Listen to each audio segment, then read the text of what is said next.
அஸ்ஸலாமு அலைக்கும் வரஹ்மத்துல்லாஹி வபரகாத்துஹு. குரான் வாழ்வியல் ஆராய்ச்சி வகுப்பு 4 நம்ம இன்றைக்கி பார்க்கலாம் இன்ஷா அல்லாஹ். கடந்த 3ஆம் வகுப்பில் இந்த இறுகிய உள்ளம், இந்த மென்மையான உள்ளம், இதுக்கு சில சம்பவங்களை நம்ம பார்த்தோம். மூசா அலைஹிஸ்ஸலாமுடைய சமுதாயங்கள் எப்படி தெளிவான வழிகேட்டில் இருந்தாங்க, அத்தாட்சியை பார்த்தோம். ஃபிரௌனுடைய சூனியக்காரர்கள் அத்தாட்சியை பார்த்தோன்னே எப்படி ஏற்றுக்கிட்டாங்க, அப்போ அவங்களுடைய உள்ளங்கள் எப்படி இருந்திருக்கு அப்படின்னு நம்ம பார்த்தோம்.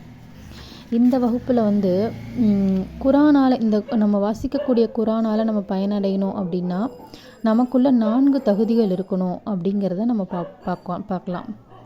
அதில் முதல் தகுதி என்னன்னு கேட்டால், குரானை வாசிக்கிறோம் அப்படின்னா அது நமக்கு ஏற்படுத்தக்கூடிய மாற்றங்களை, நம்ம அந்த மாற்றங்களை ஏற்றுக்கிறதுக்கு நம்ம தயாராக இருக்கணும். அதாவது மாற்றுவதற்கு நம்ம ஒப்பு கொடுக்கணும். நமக்குள்ளே அது என்ன மாதிரியான மாற்றங்களை நிகழ்த்த போகுதோ, அதை நம்ம பிளாங்காக, அது நம்மளை எப்படி மாற்ற போகுதோ அதற்கு நான் தயார் அப்படின்னு அதற்கு முன்னாடி நம்ம நிற்கணும். இன்னும் சிம்பிளாக சொல்லப்போனால், நம்ம அதற்கு முன்னாடி தாழ்ந்துடணும். முழுமையாக தாழ்ந்து நம்ம குரானுக்கு முன்னாடி நிற்கணும். அது தரக்கூடிய மாற்றங்களை ஏற்றுக்கிறதுக்கு நம்ம நிற்கணும் இன்ஷா அல்லாஹ். அதுதான் இதோடைய முதல் தகுதி. 59வது அத்தியாயம் 21வது வசனத்தில் அல்லாஹ் சொல்கிறான், இந்த குரானை ஒரு மலையின் மீது நாம் இறக்கி இருந்தால் அது அல்லாஹ்வின் அச்சத்தால் பணிந்து நொறுங்கி விடுவதை காண்பீர். மனிதர்கள் சிந்திப்பதற்காக இந்த உதாரணங்களை அவர்களுக்கு கூறுகிறோம். அதாவது மலை அப்படிங்கிற ஒரு விஷயம் ரொம்ப ஒரு ஸ்ட்ராங்கான, ஒரு நிலையான ஒரு விஷயம். அது எந்த ஒரு சீதோஷண நிலைக்கும் புயல், காற்று, வெள்ளம், இப்படி எந்த மாதிரியான ஒரு விஷயக்கும் அசைஞ்சு கொடுக்காத ஒரு ஸ்ட்ராங்கான ஒன்று தான் மலை. அந்த மலை அல்லாஹ் சொல்கிறான், அந்த மலையின் மீது நம்ம குரானை இறக்கி இருந்தோம் அப்படின்னா அது அல்லாஹ்வுடைய பயத்தால் சுக்குநூறாகி நொறுங்கி இருக்கும் அப்படின்னு சொல்லி அல்லாஹ் சொல்கிறான். அப்போ நம்ம இதை எப்படி புரிஞ்சுக்கணும் அப்படின்னா, அந்த குரான் அந்த ஒரு ஸ்ட்ராங்கான மலைக்கிட்ட வரும்போது அந்த மலை தன்னை நொறுக்கி மண்ணாக்கி அல்லாஹ்வுடைய பயத்தால் மண்ணாகிடுது. அப்போது அந்த மண்ணான அந்த மலை நம்ம திருப்பி அதை என்ன வேணாலும் செய்யலாம். ஒரு விஷயம் ஒன்றுமில்லாமல் ஆயிடுச்சு அப்படின்னா, அது மண்ணாயிடுச்சு அப்படின்னா அந்த மண்ணிலேருந்து எடுத்து நம்ம எதை வேணாலும் மாற்றலாம். அப்போ அந்த குரான் அந்த மலைக்கிட்ட வரும்போது தன்னை மாற்றுவதற்கு அது ஒப்பு கொடுக்குது. என்னை இனிமேல் என்ன வேணாலும் செஞ்சுக்கோங்க, நீ நினச்ச மாதிரி மாற்றிக்கலாம் அப்படிங்கிறதுக்கு அது ஒப்பு கொடுக்குது. அதே மாதிரி நம்ம மனிதர்களும் அந்த குரான் நம்மக்கிட்ட வரும்போது, நம்ம அதை வாசிக்கும்போது அது ஏற்படுத்தக்கூடிய மாற்றங்களுக்கு நம்மளை நம்ம ஒப்பு கொடுக்கணும். அதுதான் இதிலேருந்து நம்ம விளங்கிக்கணும். இமாம் ஒருத்தவங்க சொல்கிறாங்க, குரானை புரிந்து கொள்வதற்கு அறிவு அல்ல முதல் தகுதி, தாழ்வு தான் முதல் தகுதி அப்படின்னு சொல்கிறாங்க. அப்போ நம்ம நமக்கு எல்லாம் தெரியும், நம்ம எப்போவுமே குரான் கிட்ட நுழையும் போது, குரான் மட்டும் இல்லை எந்த விஷயமா இருந்தாலும் நமக்கு எல்லாமே தெரியும் அப்படின்னு நம்ம அந்த விஷயத்துக்குள்ளே நுழைஞ்சிடக்கூடாது. அப்போ நம்ம கற்றுக்க போகிற விஷயத்த நம்மளால் கற்றுக்க முடியாமலே போயிடும். முக்கியமாக குரானுடைய விஷயத்தில் நமக்கு எல்லாம் தெரியுங்கிற எண்ணம் கொஞ்சம் கடுகளவும் இருக்கக்கூடாது. நம்மளுடைய அறிவை அதை கூட நம்ம உரசி பார்க்கக்கூடாது. நம்ம எப்போவுமே நம்ம படித்து முடிச்சிட்டோம், நமக்கு எல்லாம் தெரியும்னு நினச்சோம்னா நமக்கு வளர்ச்சிங்கிற ஒரு விஷயம் இருக்கவே இருக்காது. நம்ம ஒரு விஷயத்துக்குள்ளே போகிறோன்னா அதை படிக்க நமக்கு எதுவும் தெரியாது அப்படின்னு படிக்க தான் அதில் நம்ம பெருசாக வளர முடியும், கற்றுக்க முடியும். 7வது அத்தியாயம் 204வது வசனத்தில், குரான் ஓதப்படும் போது அதை செவிமடுங்கள், வாய் மூடுங்கள், நீங்கள் அருள் செய்யப்படுவீர்கள் அப்படின்னு அல்லாஹ் சொல்கிறான். அதாவது இதை மேலோட்டமாக பார்த்தா, குரான் யாராவது ஓதுனாங்கன்னா நம்ம வாய் மூடிக்கணும், வாய் மூடி அவங்க ஓதுறதை நம்ம கேட்கணும் அப்படின்னு நம்ம புரிஞ்சிக்கலாம். அதுவும் ஒரு அர்த்தம்தான். இன்னொரு கருத்து இதில் என்ன இருக்குது அப்படின்னா, குரானுடைய வசனங்கள் என்ன சொல்லுதோ, என்ன கருத்தை கொடுக்குதோ அதுதான் ஃபைனலான ஒரு கருத்து.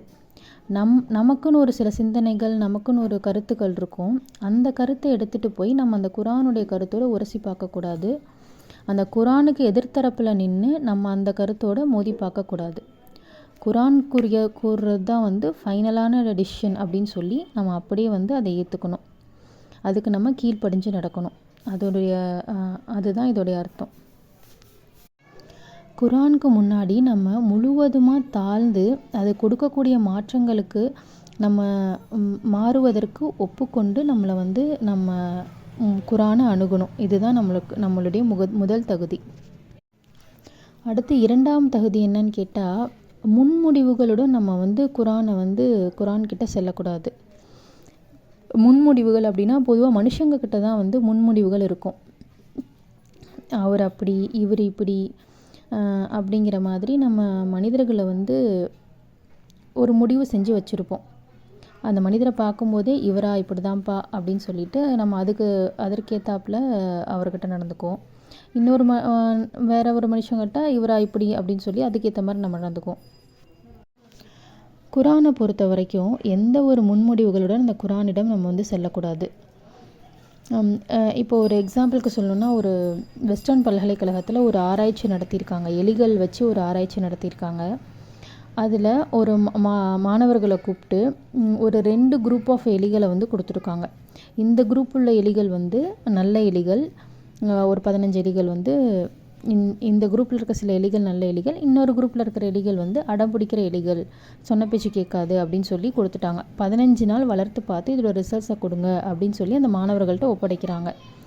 அந்த மாணவர்கள் 15 நாள் கழித்து வந்து அதே மாதிரி சொல்கிறாங்க, ஆமாம் நீங்கள் சொன்ன மாதிரியே இந்த குரூப்பில் இருக்க எலிகள் நல்ல பிள்ளைங்களாக இருந்துச்சு, நல்ல எலிகளாக இருந்துச்சு.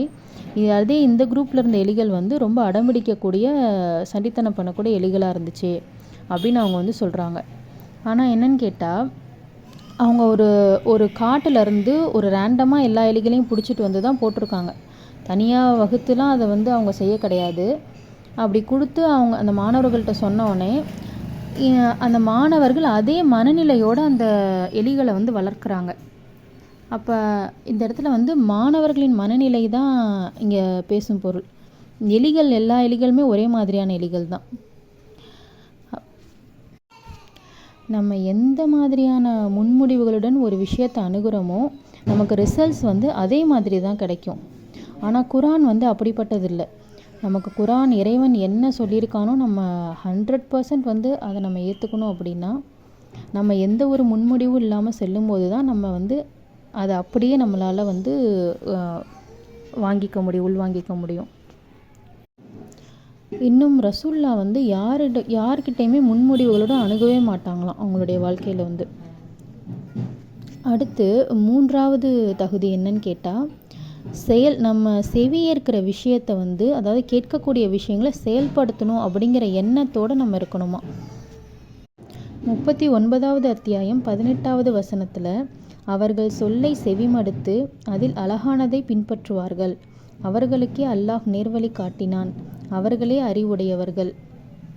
அதாவது அறிவுடையவர்கள் யார், நேர்வழி பெற்றவர்கள் யாருன்னா, சொல்லை செவிமடுப்பாங்க, சொல்கிறத கேட்பாங்க, கேட்டுட்டு அதில் அழகான விஷயத்தை பின்பற்றுவாங்க.